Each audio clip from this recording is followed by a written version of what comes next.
And here we go. Welcome to Season 2, Episode 7 of The Huddle, our 33rd episode overall. I'm your host, Ed Tait of BlueBombers.com.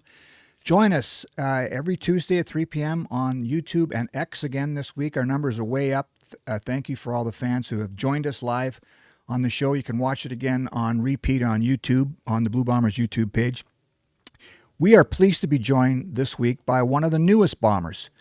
Signed in free agency this offseason, James Vaughters, defensive end from the Winnipeg Blue Bombers. Appreciate you, James. Thanks for joining us. Of course. Thank you for having me. So we're going to get to your road traveled, your career, how you got to Winnipeg, maybe your first impressions of Winnipeg. But we always start with the Coors Light Chill Chat. It's kind of a bit of an icebreaker, James, where I ask my goofy questions. So welcome to the Coors Light Chill Chat, a chance to kick back and get to know the Blue Bombers players a little better. Proudly brought to you by Coors Light, the official beer and chill choice of the Blue Bombers. There's regular cold, and then there's the mountains are blue cold. Mountain cold refreshment. Coors Light, the chill choice. Okay, James, so last year we had a poll question. Is a hot dog a sandwich, right? Is that what it was, Josh? Okay. And maybe weigh in on that first. Is a hot dog a sandwich or just a hot dog? Hot dog's a hot dog. To me, a sandwich has to be bun or not bun, but bread, top and bottom. Yeah. The sideways thing kind of makes Agreed. it to the own thing. 100%. We had some different answers on that, though. Yeah. I'm surprised. So here, this year's poll question, we've only done it once so far. Last week, Jamison Sheehan weighed in. What's your favorite cereal? Are you a cereal guy? I could give you a long story on that. When I was growing up, my favorite cereal was Cinnamon Toast Crunch. But, now I'm getting older. I've been playing football for a long time. And you get into all the, what's actually in the cereal. So I started going to the farmer's market and, getting my own oats and then getting my own sunflower seeds and, pumpkins, shelled pumpkin seeds, pistachio, peanut butter, honey, cinnamon, all this, all mixed up. Yeah, so it's like a high unsaturated fat, high protein version of cereal with oatmeal. Yeah. Okay, so last week, Jamison Sheehan's choice was Special K. You've got this hybrid thing that's really amazing. And I keep saying Captain Crunch. And if you look at the side of the box for Captain Crunch, it is not healthy whatsoever. Maybe that's why I like it so much. Well, the issue with the box cereal is you eat it and then 30 minutes later, you're actually hungry. That's true. So that's why I stopped eating cereal. Okay, good for you, man. I appreciate that. More food questions. Do you have a pregame meal that you go to all the time? One of my teammates last year, Julian Hauser, who's with Hamilton now, put me on steak and eggs. So I'm eating steak and eggs every morning for breakfast. But also, if we have a night game, sometimes I'll have acai bowl with peanut butter or something like that. Something that's got a lot of carbs, but maybe a lot of fat too, a lot of protein, all that stuff. So how long before kickoff would you eat? Do you have to wait a while? When's your pregame meal? Is the way I should be asking that. So last week we played at 7:30. Yeah. I didn't eat till noon, and I had steak and eggs at noon. I have a bunch of fruit between watermelon, pineapple, cantaloupe between the meal at noon and kickoff, and then 2 hours before kickoff, I'll usually have just a bowl of sweet potato. Okay. Wow. Yeah. You've got this all planned out, right? You try to feel the same in every game, so you try to do everything the same. So you've already said you had the healthiest cereal I've ever heard, and now this is all. Do you have a cheat meal even? What's your cheat meal? My wife is French, and we always try to find the best bakeries in town wherever I go. So I've been going to Le Croissant, and I think it's in St. Boniface. Yep. But we had a few spots in Calgary that we used to go to where I'll, whatever they got, especially when they have their Saturday, Sunday specialties, obviously croissant, choux, been wanting to have monkey bread or even like blueberry croissant. Like I'll probably have like 3 the day after the game to like break. I can't usually eat after the game. Okay. And then I'll eat the next day and have a cheat meal since I'm in a calorie deficit. So I call See, now, it healthy. when you start rattling off those things, the croissant, like to me, that's a healthy option. For me, that would be, I'm eating good here today. Well, if you eat 1 croissant, it's a healthy option. But when you get up to 3 or 4, Yeah, okay. it's like, all right. All right. Yeah, the calories get up there. Yeah, okay. Yeah. If you could be a pro athlete in another sport, what would you pick? Soccer or football, whatever you want to call it.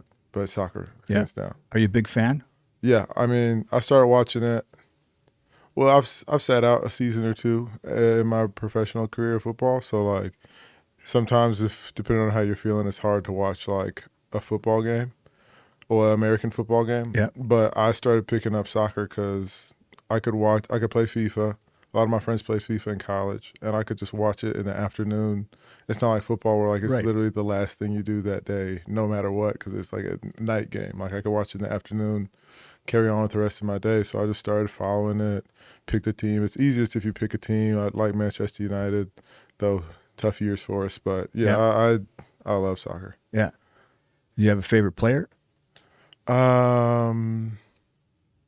I wouldn't say I have a favorite player per se. I watch probably Zidane highlights more than anything. Yeah. But He I was don't have a amazing. current player Yeah. that I think Yeah. is. Okay.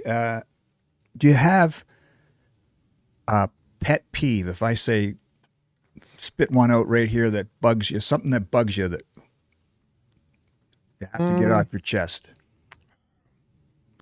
That's tough. Like a social kind of thing or like anything? Anything. Like the one I used last week is I hate when you're in traffic and you got to turn and the guy in front of you takes his time too much. I know it's a small little thing, but put your foot on the gas and let's get going here. Don't, take the turn like this. And so that's one of mine. That's my example. Pet peeves. It's hard to put a finger on one. I think I have a lot of them. I mean, if you want to talk about driving, one thing that I think is different about Canada, this used to be a pet peeve, but no longer is. I noticed like in the States, like people go 10, 15 over the speed limit, and this is in miles. So in kilometers is technically probably around 20 kilometers over. Yeah. But people here drive like the speed limit. Yeah. So now instead of it's like a reverse pet peeve. So like when I'm up here, I actually got used to driving the actual speed limit. So when I go back to the States and drive and someone's acting upset because I'm driving the speed limit, I'm like, why are you guys in such a hurry? What's so important that you got to get to on a Sunday afternoon? Yeah. But yeah. Okay. I like that one. And I'm going to jump in. I got one. Okay. I want to know if 2 questions, both about hot dogs, being from Chicago. Oh, here we do. One is it true that you're not allowed to put ketchup on a hot dog if you're from Chicago? Technically, I'm from Atlanta. Oh, Atlanta. I was see. born in Chicago, so every time I get that question I in see. Canada a lot because I was born in Chicago, but I'm from Atlanta technically. Interesting. But so I don't know You can't weigh in on the hot dog ketchup debate then. I moved when I was 3, so I don't know the decorum of hot Okay, dogs. I see. Yeah. So then, talk to us. Give us what's something like classic Atlanta, like that you're going to Atlanta. This is what you got to get if you're going to go to Atlanta for the first time in terms of food. One thing that I always attribute to Atlanta is the wings, because I have a hard time eating wings outside of Atlanta. It needs to be a dry rub. Obviously, the staple is lemon pepper, but it needs to be a dry rub, and it needs to be. I like mine like in a pool of butter, almost like a lot of butter. Yeah. But like buffalo wings and wings with sauce and stuff, I'd prefer a buttered dry rub every time. Okay. Yeah, my favorite would probably be the Cajun dry rub. Okay. Yeah, that's a good one too. Yeah. And usually I prefer a spot that has house-made ranch. The best spots in Atlanta have a house-made ranch too. All right. That's good. Good to know. If they're making a movie, the James Vaughters story, which current actor would play you in the movie? Current. Or it doesn't have to be current. It could be anybody. A James Vaughters movie. I don't know. I just feel like there's not that many that I could even. I think Michael B. Jordan's a decent one. I think people give me a hard time about looking like Common all the time. I think that's he's a good. Yeah. He's an actor technically. Yeah. But I don't know. I think Michael B. Jordan's a good one. I think I mean, obviously he'd have to shave his head for the part. Yeah. But I think he could do the job. Did you see what's his latest one? Sinners. Sinners? Yeah, Yeah. I did see. Yeah, it's I good. thought it was good. I Yeah, thought it was me really too. good. And I like that. What you don't see a lot in movies anymore is actor and director relationships similar to like a De Niro with Scorsese Yep. or Sam Jackson with Tarantino or that kind of thing. And I can appreciate like a director and a lead actor that like really know each other because I feel like they just get better the more movies they do. That's a together. good point. I really appreciated too that he played basically two characters, right? Yeah. So that was that was a good movie. Yeah. Okay, I like that. And then the last one of this segment, the Coors Light Chill Chat. I know it hasn't been a lot yet, but what's your first impressions of Winnipeg? I like it. I like it a lot. In Winnipeg the city or Winnipeg the city. or Winnipeg the team. I like Winnipeg, and what's crazy to me is when I got here, I was originally planning on living downtown, but like, how far we kind of are from downtown, and me having a family and having a young son who's almost 2, I think like suburban life as much as when you're a kid, you think like urban life's got to be where it's at. Like it's so cool. I love living in the suburbs now, and we're staying in Bridgewater, and I was just talking to some guys in the sauna, just the way that they have Bridgewater set up, which was technically like a mixed living community, is just like, walking distance gym, walking distance grocery store, walking distance restaurants, walking distance playgrounds, little fountains. It's really kid friendly, and yeah, I'm spending a lot of time outside with my son, and he's loving it. Yeah. Doesn't even need toys because we just walk. Well, you also touched on a couple places that you and your wife have gone for pastries.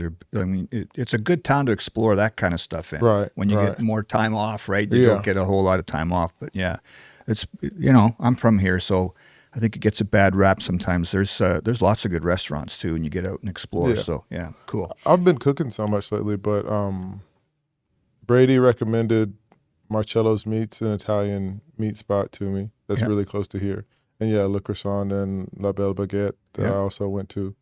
I just like the Canada food just because of whatever different regulations they have than the States. Yeah. I love eating here. I love cooking here, and I love eating here. Yeah, right on. Good to hear.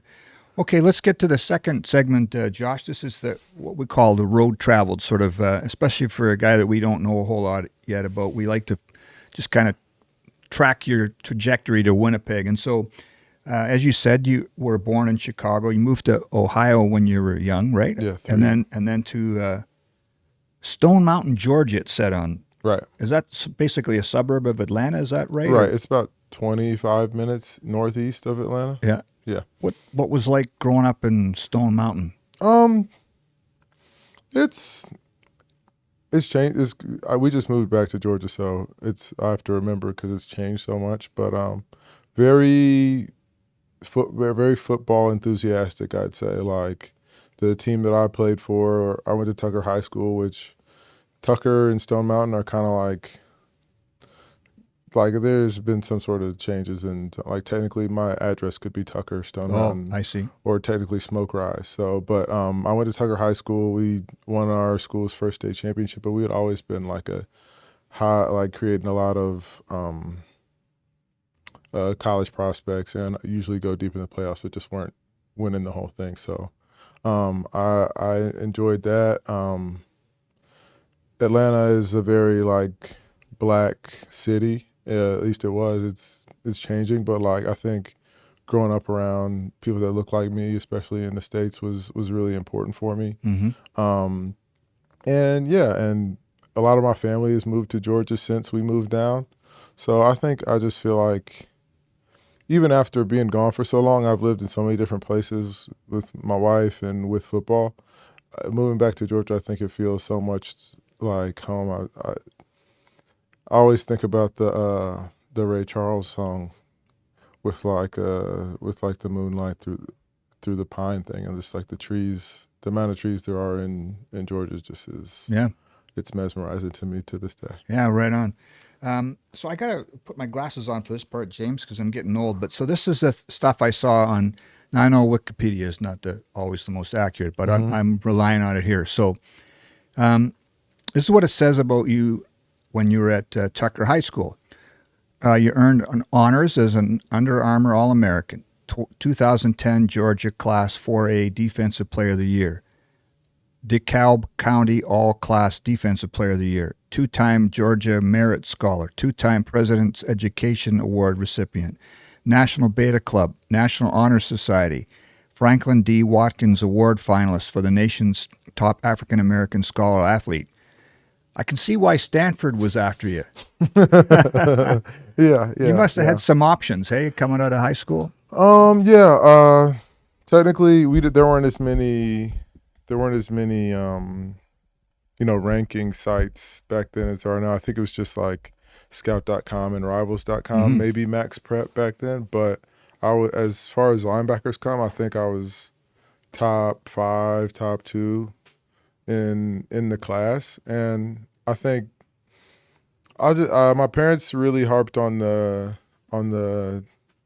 education aspect of it a lot, and I really wanted to play football really bad. So like I think I dedicated a lot of time and energy to doing the most that I could, and I was, like I said, like my city's very football enthusiastic, so I had friends that we all would train together, do extra work together, go to the local gym together. I grew up in the local gym the same way like some guys grow up in like the barbershop and Right. some of these things that you see, so stories that you hear. So yeah, I think I was definitely pushing myself a lot in high school, and Stanford being where they were in football at the time and where they have always been academically, I think it was kind of a no-brainer type of situation for me. I think we were number 3 in the country when I got there. Yeah.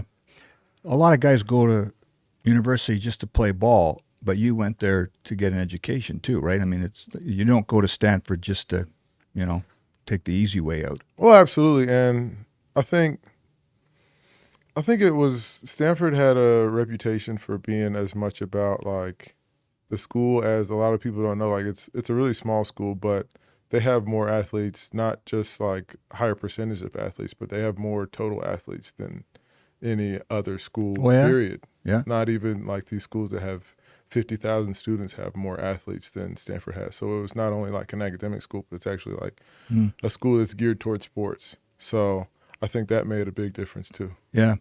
And then, after Stanford, I mean, you had a real good career. You got a political science degree, I think, right? Okay. And then at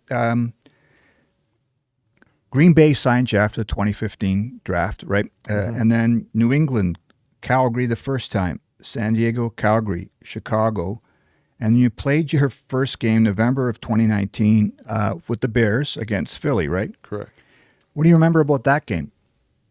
It was just, I think I was just overwhelmed with emotion, I think, that day. Just because even the way that, before even getting to the way that year had gone for me, I mean, I remember not like planning on going to the CFL in 2017, and like still, if anybody asked me about it, they'd be like, yeah, I'm going to be in the NFL one of these days. Right. And it was still at least 3 years in the future, and I was technically unemployed, a free agent, not even started a CFL season yet. So I think a lot of people that I knew kind of felt like it sounded like a pipe dream type of thing. Ah, okay. So I think it was one of those things that some people call it manifesting, whichever. But I think the way that I kind of kept my head on straight and kind of had a one-track vision towards it, really just, there was so much work that went into it. And then even that year, having like the best preseason of probably any D and outside linebacker in the league in the preseason. I think I had 3 sacks, like 2 2 forced fumbles, 2 fumble recoveries or something crazy, and still got cut. And didn't even get a practice squad spot. Did 2 weeks on the practice squad, then got sent home. And then 6 weeks later, got pulled off the couch in week 9, I think it was, to literally like played 3 days later. So it's just like, as far away as it could have felt 2 days ago, 3 days ago, and all of a sudden I'm actually like doing it. So. Well, so now you filled in a lot of layers there, there's a lot more context to what I just said, right? It's not just a guy playing his first game, it's the pursuit of it and not giving up and all that, right? Right. You persevered a lot. Yeah, especially like kind of what you brought up about how I was in high school. I think at that point I almost assumed that it was going to happen.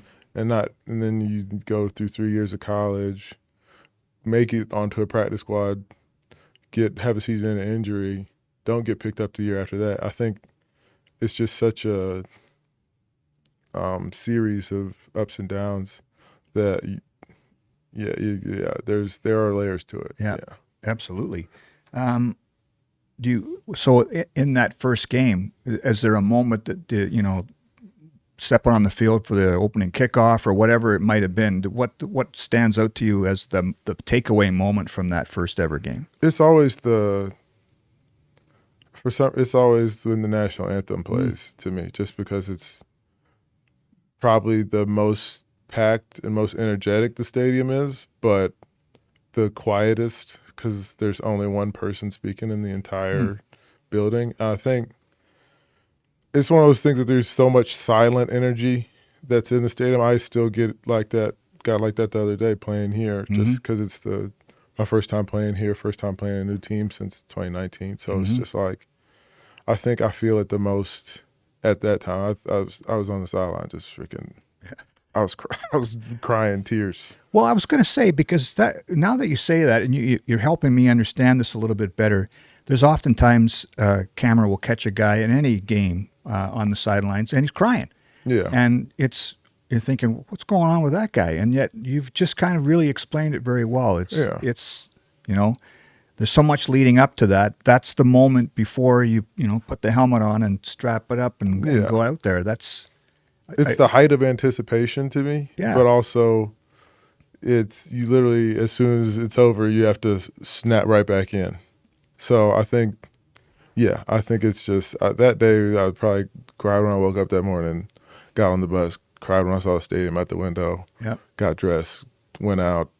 I was balling, and I played like the role I was in, because they weren't going to put me in like really crazy situations. I think I maybe played 5 plays on defense, right? And I was playing kickoff and kickoff return, which at that time in the NFL was close to obsolete. There's a lot of touchbacks. So like the role wasn't that big, but it was just like the moment was huge to me. Yeah, that's pretty cool, man. I'm glad you explained it like that, because it again fills in some blanks for me.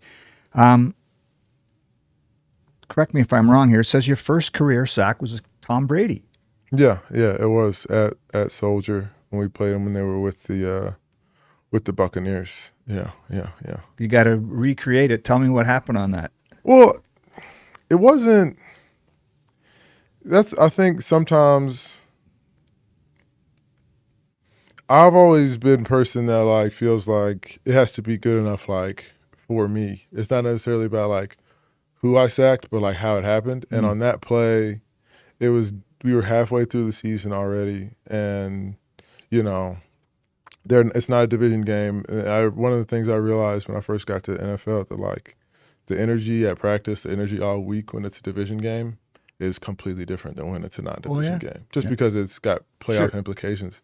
So it wasn't a division game. I think it was like I think it was like the center snapped the ball and he wasn't supposed to. The tackles weren't ready. I just kind of was racing the other D end to get there before he did, and I did. So I still had to tackle him. It's not like he kneeled or something. I just touched him down. So it was big for me. But I would say that there was higher difficulty, higher stakes sacks that I had later in my career that I think meant a little bit more to me. Okay, so it's not my place to tell you how to do things, but you got to tell that story better down the road. When you have grandkids, it's got to be you had a triple team and you had, Well, I could tell you the story that I think is the Okay. sack that I hang my hat on. Oh, let's hear that one. I think I had played 2 years with the Bears. Got cut at the end of camp, my third camp with the Bears. They offered me a practice squad spot. I kind of turned it down, not knowing that if I had another opportunity, but I more or less turned it down. Sat in Chicago for 24 hours and then ended up getting picked up by the Falcons, which I'm from Atlanta. Mm-hmm. My position coach from Chicago had left Chicago and gone to Atlanta, so I got picked up that same day, played that same week, Wow. and eventually got moved up to the active roster in a year that, well, I didn't know it then, but would end up being my last year in the NFL. This is 2021, so we're playing the Saints in New Orleans, fourth quarter. We weren't that deep on the roster. I was getting a lot of playing time as somebody that had been picked up on practice squad after camp. I get mostly first and second downs. I was more like a run stopping specialist. They would bring in the guys they really want to rush in the passer for third down, so I wasn't getting many third downs. We got to play action on second down. We're down. I think we were down. I can't remember what the score was, but it's late in the game, fourth quarter. Basically, I get a sack fumble that just gets run down to the 2-yard line. That ends up being probably the biggest defensive play in the game. We still ended up needing like a last-second field goal to win it fully, but like division game, rivalry that I grew up watching Michael Vick play against other quarterback who was his cousin. It was the black quarterback who's Mike Vick's cousin, Ahmad something. Okay, I forgot his last name, but it's a rivalry that I grew up watching. Yeah. So like winning that game on that play, I think I don't keep a lot of paraphernalia jerseys, but I have the ball that I got the sack fumble on. Okay.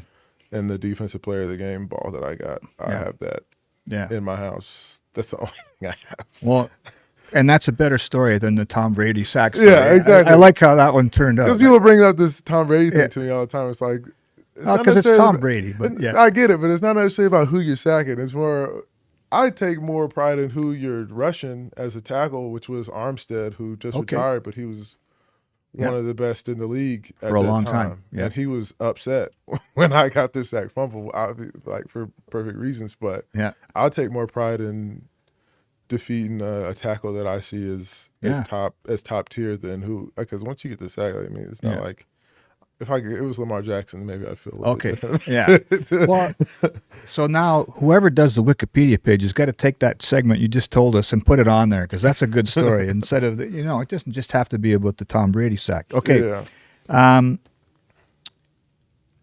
I like your story and your perseverance, because I like it. Like you said, there's a lot of times where people say no, thank you, or they move on, and you kept at it, and you had the NFL dream, and you came up here, and you still went back, and like you didn't give up on it.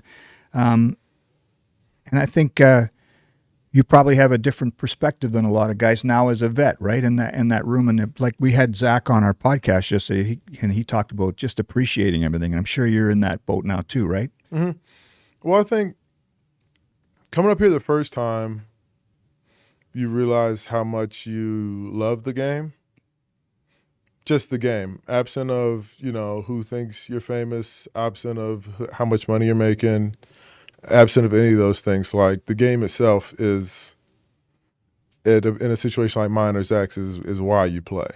So I think being in like a role, the first time I was up here where I was still technically a reserve player, like coming off the bench as a defensive end, when guys get hurt, I get to start, type of thing, going to the NFL and being also in a reserve position. I always talk about how I've had the luxury to play the game from every angle that you could play from not knowing that if you're going to be on the team to the highest paid defensive lineman on the team. So I think just like not being jaded by the experience, I think those kind of treatments were important to me, just because it's like I know everybody knows somebody that says, well, I was really good, I should have been playing, or I should be playing right now, I'm better than who's on the TV. But like I think I'm blessed enough to not have to have that type of story that doesn't have any closure to it, because I've played it from every angle. Right. And without the perseverance aspect of it, I would have never given myself that opportunity, because my dad had to talk me out of not playing anymore when I was probably 22. And I'm thankful to him for that. Yeah, yeah. Well, again, it's about appreciating now the moments, right? Because you had to fight so hard to get here. You might as well soak it up while you can, right? Exactly. Yeah. Okay, let's do the Duron equipment segment, right? Yeah, let's do it. Let's move right along here. So we got 500 people hanging out, watching, checking in, chatting. We got lots of good questions. It's looking great. Yeah, we'll get to the questions in a little bit, right? The next segment will. That's right. We'll take one or two right now, but real quick, we'll shout out Duron Equipment for being our official sponsor of the Jersey segment. So thank you to them again. Working on a new commercial for them. The script has just been approved, so we're going to get out there and shoot that and get that on the show right away. But there's a lot of episodes left for that commercial to run on. So thanks to Duron Equipment for sponsoring the Huddle here. So let's move right along. I'm going to put a link in the chat on both X and YouTube to win your very own James Vaughters jersey. So that link is in the chat now. Go there, sign up with your email, and a bonus entry for subscribing to the YouTube channel to win that jersey. So while those are rolling in, we're just going to take a couple of questions before we move on here. Sure. And the first one in the chat has already been answered. What's it like sacking Tom Brady? Someone else went to the Wikipedia page. I'm sorry to disappoint. The first one. That's all right. The Tom Brady question got us to the great story. So I'm glad it was there. So we'll be moving on. The question is, has anything, we kind of touched on this a little bit, but it's phrased a little bit different from the fan here. What has surprised you most about this city? Did you have any preconceived notions about Winnipeg that didn't maybe line up? Did anything surprise you about Winnipeg now that you've been here for a couple of months? I mean, you're right. I did kind of say it already, but just I think the quality of life living in Bridgewater has surprised me, but also I think the quality of the organization, not to sound like but it has impressed me. Like I was telling Jake, like we had 20 days of camp first week again, and like I think there was probably a 25 day streak where like something was happening every day that I was either surprised by or impressed by. And whether it's just the way we run practice, whether it's the demeanor of the team, the demeanor of the coach, the details of the training staff, the support of the fans, just like the quality of the stadium, just like how, I mean, they were doing renovations when I got here. And I've just been impressed with the quality of everything. Yeah. Yes. Yeah, right on. Can we move on to the next, or you got another question, Josh? We'll take one more question. Yeah. We got lots, but we'll get to them later too. Yeah. We'll take one more. Just again, jersey giveaway. That link is in the chat. Make sure you get there, and you got to be able to pick it up at the Bomber store. Unfortunately, we can't ship it anywhere. You got to be able to come and pick it up. And if you win, we will reach out to you via the team's official email. So keep your eyes on your email inbox. We'll take one more question, and then we'll save the rest for the end of the show because I'm really excited about the next segment that we're about to get into. So we'll take one more question. This one says, what do you think the best way is to describe the difference between the NFL and the CFL? Almost what would be your pitch to people to watch the CFL? I think my opinion on it is that while there may be,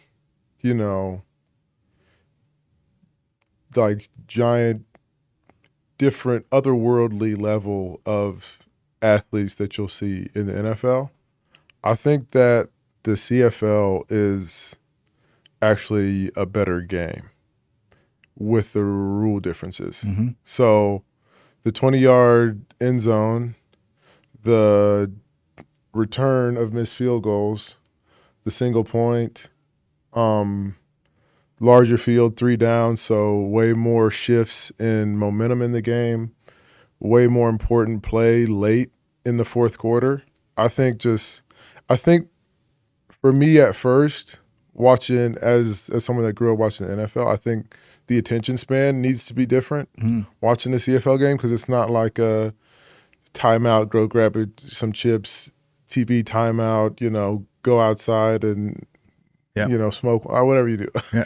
Do a bunch of other stuff while you're watching the game. Right. I think that the CFL is like a game that you have to pay attention to for the entirety of it, whether it be a 3.5 hour game. You have to pay attention to it because there's so many shifts and there's so many ways to score. Right. That it just makes it, to me, a better game to play. Yeah.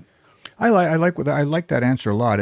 I'm a fan of both leagues. I think lots of people are, and I hate when we try to say this one's better than the other. I do like what you say. In the NFL, sometimes a team will put together a 9-minute drive, right? And it's just you're kind of mesmerized, but then you can kind of nod off. And there's probably 4 possessions in a 9-minute span up here, right? And the kicking game's different, and I like this version better than, as you said, running down on kickoff cover in the NFL is like, you're just getting a sweat on there, right? I forgot about the halo and punt. A punt is always getting returned, unless they unintentionally a lot of times kick it out of bounds.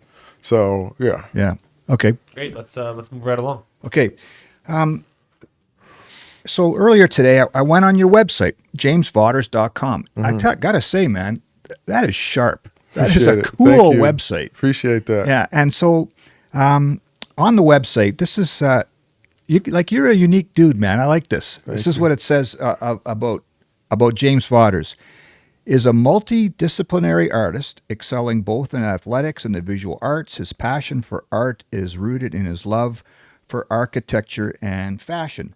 James firmly believes that art serves the purpose of satisfying our fundamental human needs while simultaneously inspiring us to look beyond our personal experiences. There's a lot going on that website, but let's talk about, you have a degree in political science, and that it really clearly, your passion is art, architecture, and fashion, right? Would you say? Yes. The website blows me away. So does your Instagram page, and you've done modeling, you're a fashion guy. How did you get into all this? A lot of different ways, I think. First of all, on the website, I have to give credit to, I worked with a creative agency, Bobby Trends and the BT Collective on the website. And we just kind of put my personal brand vision on it, just because I wanted it to be a unique website, just because as a football player, I don't think we have a lot of creative outlets unless you kind of make it yourself. So, taking it all the way back to just how I grew up, my brother went to art school. He was I don't know if I'd call it, say, prodigy, but he was the best I knew at drawing my entire childhood. So I think I used to draw too. I've taken drawing classes. I think I'm pretty good myself. And I think just the different way of looking at things that art requires, because it's not so direct, logical hustle of a thing. It's like a thing that you do for leisure that can kind of help you meditate and expand the way you view, different walks of life, right? So I got into I do wardrobe styling for one of my teammates from college, Solomon Thomas, who played for the Jets for the last 3 years and now plays for the Dallas Cowboys. So that was really my first opportunity to technically make money off of doing art, but I had picked up photography and done architectural photography and landscape photography as a hobby. And when I was coming out of high school, I wanted to study architecture in college, but it didn't happen, just for a plethora of reasons. But I think it's just something that I'm passionate about, and I think it seems like it's material things that are just that kind of frame how we walk through life, but the more you learn about it, the more I feel like the material that we use, the space that we have, kind of changes the way we feel as people. And I think in football, I feel like I was just saying about the atmosphere of a stadium, the atmosphere of a city can completely change the way you interact with your daily life. So I really enjoy it. Yeah. Does your brother, what's he do now? He works he works in Atlanta, but Did he explore his artistic?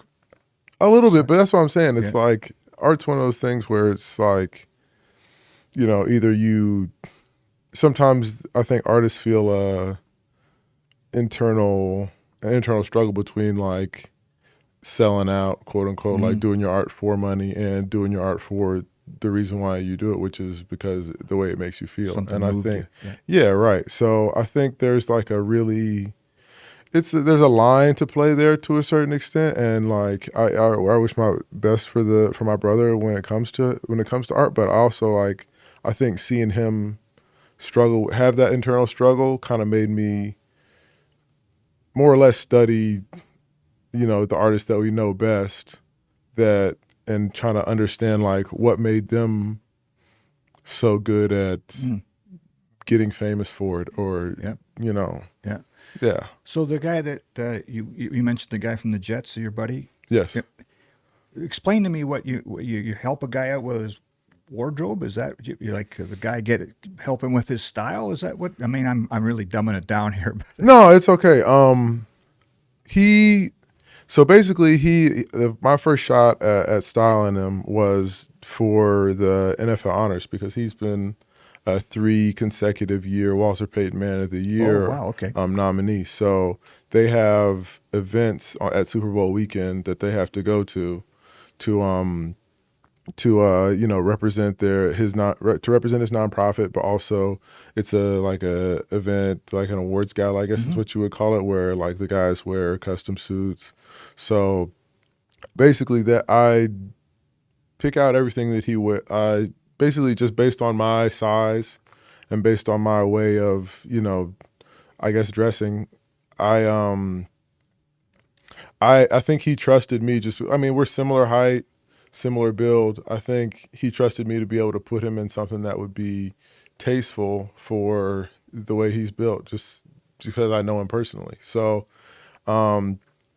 basically the last 2 NFL honors, I've actually designed his suits with some custom suit makers. Okay, cool. That work with guys around the league. The one that we worked with last year, his name is Mitch Ferguson. So he just did the Hall of Fame yellow jackets that they're doing now with the Hall of Famers. So he does a whole lot of stuff. But more so what I do is understanding brands that cater to men that are of larger size, height, and weight, and just kind of give him things that he can wear not only in his daily life, but on his tunnel fits, as they call them, to when they walk into the stadium every week. Yeah. Yeah. It's really cool, all the stuff that you've done. And I mean, we were talking before we went on air here about the shot on your homepage on jamesvaughters.com. It's like a drone shot or something, or an aerial shot. And you've got a favorite architect. I would never even think of having a favorite architect, but you do, and it was outside a building in New York. Maybe you could explain that a bit, because it was a very cool shot if you go to the website. So the building in New York is called the Seagram Building. It's been a building that's been used in a lot of movies. It's used in American Psycho. It's Mugatu's headquarters in Zoolander. It's used in a whole lot of different movies, but it's got a big Marvel, what would you call it, a promenade or neutral space in the front of it. They use like travertine in the lobby. It's got black painted I-beams and floor to ceiling windows all the way around it. And when I made the website, I think that this architect, just with his less is more approach to architecture, kind of informed the way that I have my taste in architecture, as well as my taste in fashion, which is, it's not necessarily about wearing for me, it's not about wearing the most extravagant thing, but if your clothes are well constructed, if your clothes fit you well, if your clothes are thoughtful, I think you can wear less clothes for longer. And in which case you have to think less about how you get dressed, to me. Because that's what I think that's the issue that most people have. It's like, I don't feel like thinking about it. But if you have good pieces, good things that are high quality, that'll last you for years, you like them. Everybody has like, I mean, I love Seinfeld. Sorry, I'm going to get into a different tangent, but there's an episode about him having his favorite shirt his favorite. He has his favorite T-shirt that he calls Golden Boy. Oh, okay, yeah. Right. So like I feel like most guys, most people have a shirt that they've had for years that whenever they don't know what to put on, or if they're just hanging out of the house, they just put this shirt on. It's the most comfortable shirt they have. Right. So that mindset I've kind of tried to apply to clothes that you wear outside the house as well, which is like, if I want to feel the most comfortable, but still no one's going to say I'm underdressed when I go out, this is the shirt, this is the pants, this is the shoes that I would put on. Yeah. So that's kind of like the philosophy that I approach it through. I like that. You know, I don't know how many I'm not a big award show guy, but my wife will watch it, and sometimes I'll just sit down and watch it too. And the thing that every once in a while the camera will catch somebody and you think, that person can't wait for this to be over to get out of that outfit because they do not look like they're comfortable. Yeah. They're sweating, it's too tight or whatever, right? Exactly. Yeah. Yeah. I like the website's really cool. There's a lot going on there, right? Because it's not limited to just the clothing, it's the architecture, photography. There's a lot, you're really exploring your artistic side. I think it's really neat. Thank you. Yeah. And I guess to actually answer your question, sorry about the drone rambling. shot. I wanted to find a way to incorporate myself, but also incorporate the architecture into the actual homepage itself. And I think because it's a skyscraper, it's almost impossible to do that with still shots. So I had the idea to use the drone and I wore all black, kind of like a draped all black outfit in the video to kind of not mimic but reference the building itself. Yeah. So I think that I loved how that shot came out, and I'm really glad that you brought it up. There's a subtlety to it, right? Because a lot of people, if you say jamesvaughters.com, it's going to be your face right there, but it's it's you, but it's not all about you in that one moment. That shot. It's very cool. Very cool. Appreciate that. And one of the things I got down the rabbit hole, and you had written an article that I saw was posted on a magazine. What's it called? AOD magazine. AOD magazine. Yes. Blurred Lines: The Death of a Trend. And I started to read this article. It's really good. It's about. I guess I'll let you explain it. I got the first paragraph here, but I'll let you explain what that article was about. So I'll start my creative agency. Bobby Trends, the leader of the creative agency, my creative consultant, he basically started a magazine just to he had a vision to bring back actual article writing to the social space, just because everything's become so video based. And I think that there is a certain nuance and a certain feel that, a printed magazine has, but also that, article writing has as a means to, find opinions, find interesting topics. So this I'm the men's fashion editor for the magazine. Oh yeah? Yeah. And we're small staffed, obviously, because we're just getting started. This was the first issue. I have 2 articles in the second issue, but what I wanted to kind of talk about was how the, COVID and social media and just the spreading of a way to dress across that's so easily accessible has completely changed the way that people dress. Like, I even thought about it coming back to Canada after 2017-18 was before COVID. Coming back, I think people in Canada, like young people that you'll see in Canada, dress the exact same as young people that you'll see in the States, when I didn't feel like that was the case when I was up here the first time. And I think that trend used to be a thing like, oh, this is from last season, that's from last season. When I was growing up, I was, 6'2", 245 as a 16-year-old, and everybody's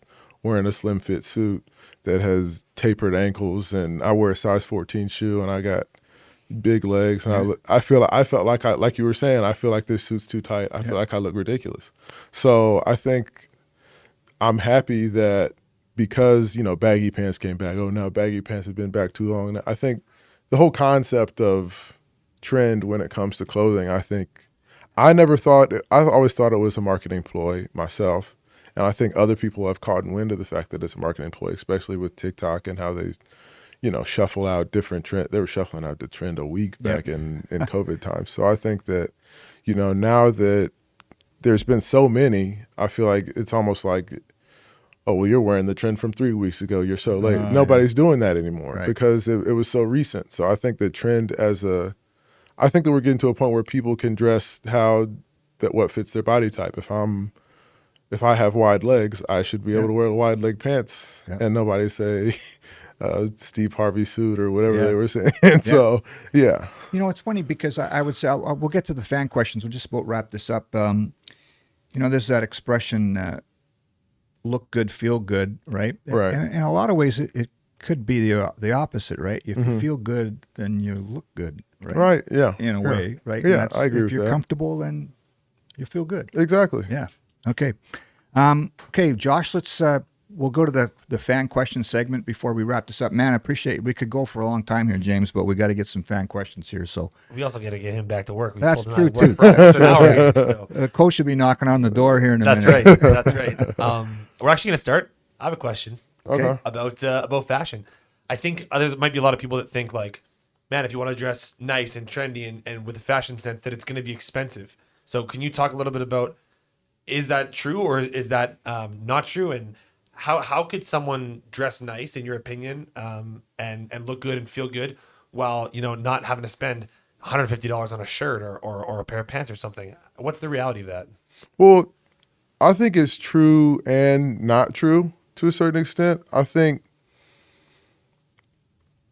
we should think about clothing more so the way we think about any investment. Just because it's less money doesn't mean you should put less thought into it than buying a car or buying a phone, which everybody has $1,000 phone. So it's not like it's impossible to, put money down on clothing. But I was just talking in the locker room about it. It's like, if you buy a well-constructed pair of pants that's made from organic fibers, like you were saying, it'll make you feel better. And you may get 5 years of wear out of that piece of clothing when, if you buy something cheaper, if you buy something that's fast fashion, you'll find threads coming out of it. You'll see, the pilling that you see that comes from like polyester blend. You'll see fading, and you'll end up having. I realized I was buying a new set of T-shirts and a new set of sweatsuits every 6 months to a year, and it's like, if you have the means and if you invest in it, you can buy clothing that will last you for longer and look the same every time you wash it, or if you decide to dry clean it, every time you wash it or put it on, it'll look exactly the same. Brands that I kind of appreciate that have like the tall option, I lean on Banana Republic a lot. I lean on Fear God Essentials when they're not using the polyester blend a lot. What else could I say? I think, Los Angeles Apparel is a good like basics, like T-shirts, hoodies, stuff like that. Levi's, I can get on my soapbox about Levi's. They're the originator of jeans. How could you ever talk bad about the originator of jeans? But if it's a non-stretch, 100% cotton Levi jean, they're still probably the biggest jeans brand in the world to this day. And they have such a wide option of cuts, wide option of sizes. Yep. I think, how could you ever talk bad about Levi's? It's the ultimate jeans brand to me. Agreed. Yeah. Oh, great. That's a ton of thought you put into that. Thanks. That's really cool. Moving right along here. More of a compliment than a question, but I tell my friends all the time, pro football players give the best, most insightful interviews. There you go. That's a compliment to you, Thank my you. friend. I appreciate that. Go back to playing against the Bombers earlier in your career. Do you have someone, again, you were talking about going up against a tough tackle or a tough guard. Do you have someone that comes to mind being one of the more tougher opponents you faced out of Bomberland? Well, the only left tackle I've ever played in Bomberland is Stanley Bryant. So obviously hats off to him. And the way I've always felt, I think O-line is as much about how well they play together as it is how good they are individually. And just the way, because you guys have had such, well, you guys, it's hard to say, but because you guys have had because Winnipeg has had such an established culture when it comes to that, I've always felt like it was though I did get 2 sacks one year, all off, actually it probably was, I actually have a hilarious story behind this. So we got here to play Winnipeg when I was in Calgary, and what was it, 2023, before I had torn my bicep. And I was in my hotel room. Mike Rose knocks on my door randomly at like noon, like the time we usually be taking naps. Knocks on my door. I open the door. He's dying laughing. He shows me a graphic that I think the media team had made of like, I think Willie at this point in the season might have had maybe like 5 sacks or something, and I think I had 1. And he was like, "What you gonna do about it? What you gonna do about it?" And I was like, "Okay, okay." So this nap that I was saying that we usually take around this time, no nap. I was stretching, staring at the ceiling, blood boiling, and ended up coming out and getting 2 sacks, probably off of pure anger and frustration. But yeah, I think this place has always been a hard place to get sacks without some sort of motivation. You know, Shout out to the media there's team. 2 things here. One, the guy that made that graphic is right on the other side of that wall right there. I'm going to go and find it, and we're going to put it up in the video. That's for sure. Hey, if that's what Great it takes story. to get you going, then let's go. hilarious. Maybe we should stop making those graphics. There you go. Yeah. Real feel. Yeah. There you go. I was so hot, man. I don't think I might have never been that angry the day before. Oh, that is a great story. Holy moly. That's awesome. All right, we're going to end off with one last question here, and then we'll get you out of here. There's a lot of Bomber fans that see you as like the counterpart to Willie Jefferson on the defensive line. So this question is, what did you know about Willie before coming here? Did you guys have a relationship? And what's it been like playing on the same D-line as him? Yeah. Good question. I never met Willie personally up until I signed here, but I had always been, I had been aware of him since way back when he was in Sask when I was up here before. But you know, he always seems to have like I'd call it a magnetic energy that from the outside looking in, it's like, man, why do people feel this way feel so strongly about this guy? But then actually getting here and just seeing the type of leadership that he provides to a team, especially being in the team for that long. And just like he's the guy that's given the speech every time we bring it up. He's a guy that always has a lot of energy. He's not a guy that complains. And I think one of the most remarkable things about him is like every play, he has a lot of great plays in the game: tip ball, sacks, touchdowns, all that good stuff. But obviously, you play this game long enough, you'll have plays that aren't good. And when he doesn't have a good play, he knocks it out of his mind really quickly, and it doesn't change the way that he approaches the team. He still is a leader.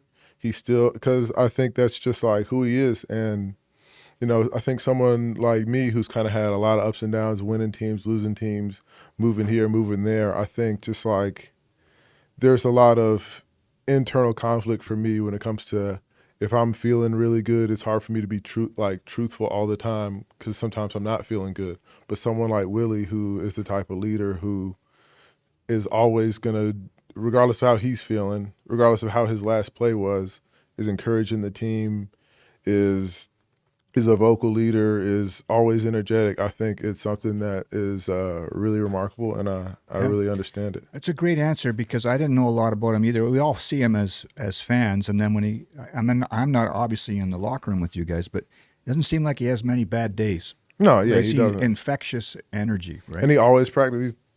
Was he 33? Yeah. 34? He always practices. Yeah. And when I got here, I was like, as hard as it was to practice 15 days in a row, 3 hours, 4 hours on the field, I'm like, I mean, this guy's 3 years older than me. He's practicing. Yeah.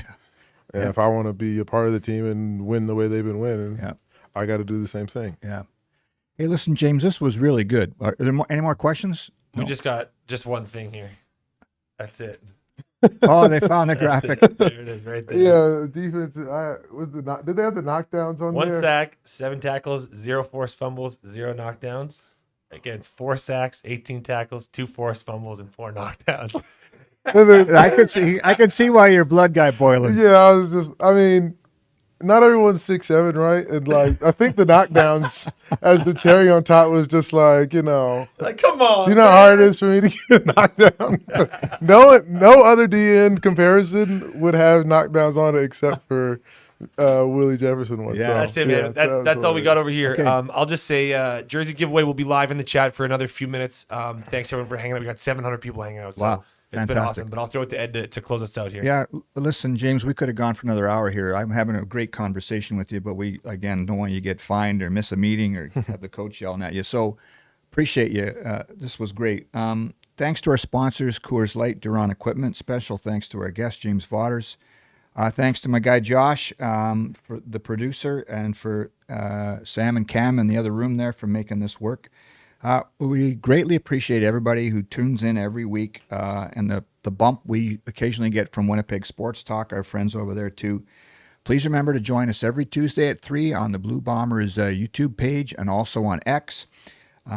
Again, thanks for the numbers. The numbers are going up like crazy, so tell your friends, like and subscribe, and join us every Tuesday at 3 o'clock. We'll be back next week, same time, same place. Thank you.